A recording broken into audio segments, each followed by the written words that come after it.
But the other big story, of course, is the Elon Musk and Nigel Farage story. And I've just set things up with a message that I've got here. The first message of the day, the first message of the week from Mick. Musk is acting like a mad Bond movie villain who wants to rule the world. Nigel is right. It is common sense. And I think that's right, isn't it? Nigel Farage has taken a stand. Yeah. And you were talking about all the different, people commenting in the papers about it. The best piece I saw actually was Dan Hodges in the Mail. Yeah. And I think Dan's got it.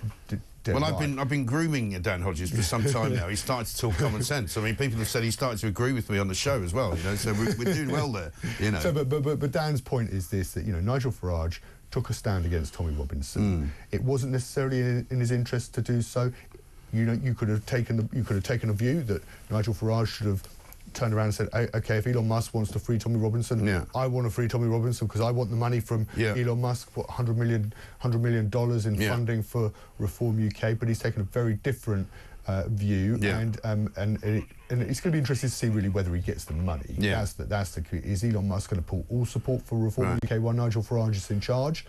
Is he going to pull that £100 million and prevent Reform from promoting their content on his platform? Well, luckily though for Nigel Farage, Elon Musk is not the only billionaire he's got in his sights. He's now got Nick Candy on board, and Nick Candy is a very wealthy individual who knows a lot of other very wealthy individuals. Exactly, and that's the pertinent point, is that once you get one, it's like a snowball. They all follow, and if Nick Candy, he gave £270,000 to the Tories in the space of 2 years. He's got lots of multi-millionaires. Well, we're told he's already given a seven-figure sum to Reform, I think, on his appointment as Treasurer. But let's have a look at what Nigel Farage said over the course of the weekend, because he had a series of appearances in various different guises. First of all, in Chelmsford on Saturday. Here's what Nigel has to say about Elon Musk. He's got Elon, who is a proper hero, who believes in free speech. And free speech doesn't mean you agree with every single word that everyone says, but it means you have a platform and the right to excuse it. As he says, you don't have to believe everything he says or agree with everything he says. Here's what he said to Laura Kunsberg on BBC Breakfast yesterday. And is his friend, Elon Musk, now your friend, and is he going to give you millions of pounds? Well, that's a real question, isn't it? Now, forget about the $100 million being talked about in the newspapers. Is he going to give you money? That is for the birds. Is he going to give you money? He may well do. He may well do. But it's got to be legal. He's got to be comfortable with it. He may well give us money. Whether he does or not, I'll tell you what he gives us. With huge numbers of young people, he makes us look cool. Is the reason you hope he's going to give you money, is that why you don't want to criticise him? I think I've made it perfectly clear that I don't agree with everything he stands for, but I do believe in free speech. I think he's a hero, and I said that well before any potential money was offered. And he did say that, but then she continued to ask him about Elon Musk and about the relationship. Have a look. But would you tell Elon Musk that he is wrong? So I know you've distanced yourself from his comments about Tommy Robinson. Do you know what? Real friends, when they meet face to face, have conversations, and they agree to agree, and sometimes they agree to disagree. And that is what open society and free speech is all about. And he also said, I'm going to go to the inauguration and I'm going to see Elon Musk, and we'll have a variety of conversations about a whole load of stuff, right? And after that appeared, Elon Musk then put out a tweet saying the Reform Party needs a new leader. Farage doesn't have what it takes. Which kind of took everybody slightly by surprise, because until that moment, all he'd been doing was attacking Keir Starmer and attacking Jess Phillips. He was calling for them both to be jailed, while he was at the same time calling for Tommy Robinson to be freed. And a lot of people were saying, Elon Musk is now starting to kind of slightly overstep the mark here, and he's actually probably damaging Reform by some of this stuff that he's coming out with, because not all of his statements turn out to be entirely true. Yes, and on the Tommy Robinson issue, Tommy Robinson is a convicted criminal. Right. He's also in prison. He's in prison for something other than the grooming gang story. Yes, he is serving an 18-month prison sentence for breaching a court order. So Nigel Farage cannot associate himself in any way with Tommy Robinson, even if he wanted to, and he doesn't. To be fair, he never has, and he doesn't want to, because ultimately, if Nigel Farage, and there's a piece in the Mail where Theo Usherwood, the chairman of Reform UK, is talking about Nigel Farage becoming Prime Minister, winning over 300 seats at the next election. And if you'd asked me last year whether that was possible, I'd say absolutely no way. but you can see the trajectory where the latest MRP poll put Reform on 120 seats. And we're not, at the moment at least, going to have an election until 2029. So you can see the trajectory where Nigel Farage does become Prime Minister. But in order to do that, he needs to ensure that the majority, a significant number of right-minded, thinking British voters want to support him. And they are not behind the likes of Tommy Robinson. No, they're not. And the thing is, the same people who say, oh, there's no chance of Nigel Farage becoming Prime Minister, are the same people who used to say there's no chance of Donald Trump becoming President. Exactly. And not only did he become President, but he's become President twice, which is the only second time in the history of America that somebody has managed to do that with another, President in between the two terms. So, I think an awful lot of analysis gets it wrong an awful lot of the time.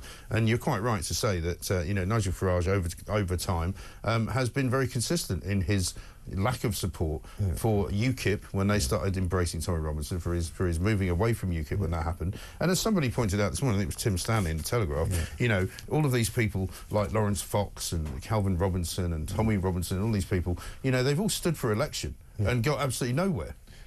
So, let's not pretend that there's this massive, great voting bloc out there waiting to make, these people, MPs. There isn't. The same thing happens on the left as well. When you go right to the fringes of the political spectrum, you see the likes of these trade unions that have this special left, really hard left group. Right. They get like 2 voters, and one of them's a dog. Right. I'm telling you, people don't vote for those kind of individuals in those parties. Well, Owen Jones now is about as anti-Keir Starmer as I am. I mean, in fact, he's more vitriolic about Keir Starmer on Twitter than I am, because he sees him as this ghastly kind of, Zionist enabling, right-wing Labourite who's ruining the reputation that Jeremy Corbyn spent so long building up. But it's mad, isn't it? Yeah, but Jeremy Corbyn never won a general election. But the other thing to say is, it's not. When you face somebody who argues, you say, well, Labour's got a majority of 174. And you can go, yes, they have got a majority of 174, but that is a shallow majority. We are talking about, they did it very cleverly, they were very tactical in the way they built up their numbers, fine. But those numbers, they are shallow majorities. Thin, they are thin. And Reform came second in 98 seats. In 89 of those seats, they were second where Labour had won. Yes. And the point is that it doesn't take that much more for them to win those seats, and then of course to build up in constituencies where they didn't do so well too. So it is perfectly possible that Nigel Farage becomes Prime Minister at the next election. Yeah, whether or not Elon Musk gives him any money, that's not really the issue. Elon Musk's already tweeting, by the way. He's still up because he's presumably in California where it's not even midnight yet. He says, have they deported any of the gang rapists, even one? I mean, he really has galvanised this entire conversation, hasn't he? Because Labour are now sort of struggling. Keir Starmer's put out a statement saying that they're going to enact all of the recommendations from the J report, which the Tories didn't do, which is sort of a bit of arse covering, if you like, but it doesn't 2 really years ago. Yeah, it doesn't really tell the story because they haven't done anything. And we know from all of the stuff that's now coming out about what happened back in 2007, 2008, when Keir Starmer was Director of Public Prosecutions. There's a whole litany of stories which are out there now about what wasn't done and about cover-ups and about counsellors and about, secret sweetheart deals being done to stop people going to prison, people who should be deported not being deported. The whole thing is an absolute shambles. Yes, and Labour are not going to grant you can't see any way, shape or form, given the rhetoric from Wes Streeting yesterday when he was out describing the attacks against Jess Phillips from Elon Musk as a smear, that any way that Labour are going to launch another inquiry. But to your point, Alexis Jay has come out, she ran the first inquiry, has come out and said, well, hang on a moment, 2 years ago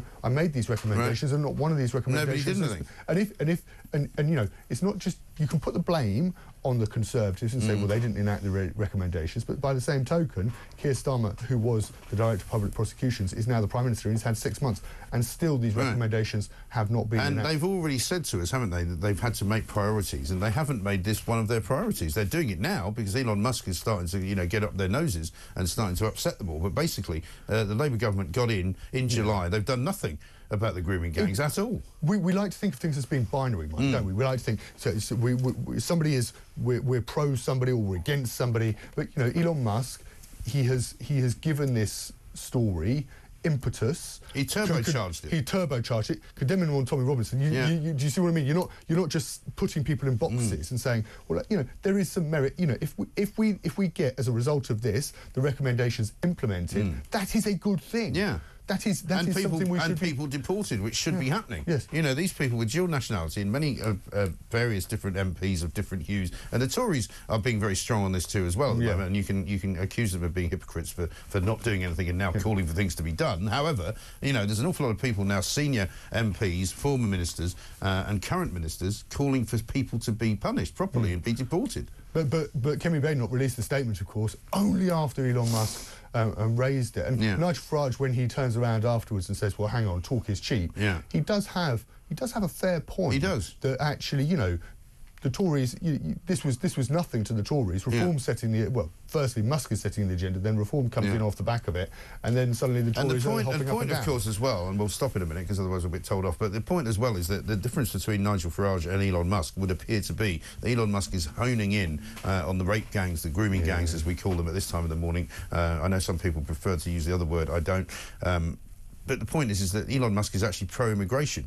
Nigel Farage isn't. Yes. So, you know, while Musk is joining those who are against Islamic immigration, Nigel Farage is against all immortration on the basis that, you know, there's too much of it and we've let it get out of control. But it's not just about grooming gangs. It's a very good point because, of course, it's worth reminding ourselves that actually in America there's a huge split because Steve Bannon, who is an advisor, he's known as being an old-school MAGA strategist, right? Yeah, he's kind of out of favour there now, isn't he? He's out of favour. But, you know, there's this split between the two courts within the Trump shadow, elect, the party that's going to join into the White House, between the old school the old school MAGA crowd, which is against all kinds of immigration, and then, of course, Elon Musk and Vivek Ramaswamy, who are going to be running the Department for Government Efficiency, who are very pro-immigration for skilled migrants, the very top. Well, this is the thing that Tim Stanley was saying this morning, that Elon Musk is essentially a futurist. You know, he's a guy that doesn't even think about